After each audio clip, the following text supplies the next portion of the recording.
Hello, my name is Brent. This is a KI video for ECE 331 and 311. I am in both of those classes. I am not in ECE 341. So therefore my video only needs to be 4 minutes and 40 seconds long. In this KI we discussed a voltage amplifier for an audio speaker, and more specifically an electrostatic speaker. I will now jump in to the MOSFET voltage amplifier, which is a ECE 331 related topic, as it requires the use of a MOSFET. There are two ways to implement this device.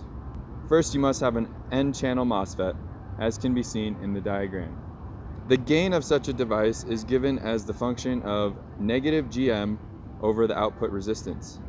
The reason why it's negative is because the amplifier is inverting. As I said, there are two ways to implement such a circuit. The first way is to add an input capacitor and an output capacitor. The purpose of this capacitor is to block DC from going in or out of the amplifier, as it could destroy it. Then there is a bias voltage that is put on the input. A voltage divider is used to set that bias at a certain point. In the AC region, you see the voltage gain as made by the voltage divider. In the DC region, you see that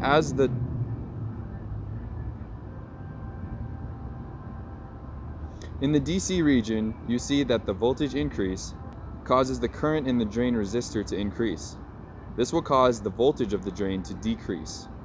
We don't want that, and that's the reason why we put the capacitors there. The second way to implement this is to just put a large resistor, such as a 10 mega ohm resistor, between the gate and the drain of the device. That way, as the input voltage rises, the gate voltage will also rise and cause an output gain. The nice thing about this circuit is that we can ignore the threshold and the transconductance of the MOSFET because it is pretty much bypassed.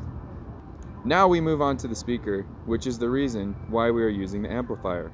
A speaker, in general, converts electrical energy to acoustic energy. More specifically, with the electrostatic speaker, we can see that there is a diaphragm that is surrounded on both sides with two metal plates. The plates are charged with a certain voltage. This high voltage signal sent through one plate will cause the diaphragm to be electrostatically attracted to either one side or the other side of the plate, causing it to bend and deform. This deformation produces a wave, which is interpreted as a sound wave. This push-pull action on the diaphragm by the voltage at thousands of times per second is interpreted by our mirrors as sound. An electrostatic speaker is pretty much the reverse of a capacitive microphone because there is a diaphragm in both.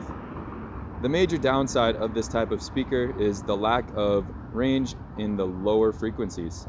So often they are used in conjunction with a typical or normal or cone speaker that produces low frequency. When we go to the 311 portion of this KI, it is quite simple. We see that there is a circle with another circle and another circle and another circle, basically a summation of all circles from n equals 0 to infinity.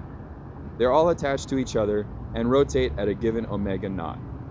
As they rotate, imagine a crayon is positioned on the smallest circle. As this crayon is moved, as the circles move, it produces what appears to be a square wave with tiny variations at the minimums and maximums, which are basically the asymptotes of the signal. It is a fun diagram, and I hope you like it. It was fun doing this video. Thank you for watching. This is a conclusion of ECE 331 and 311 topics.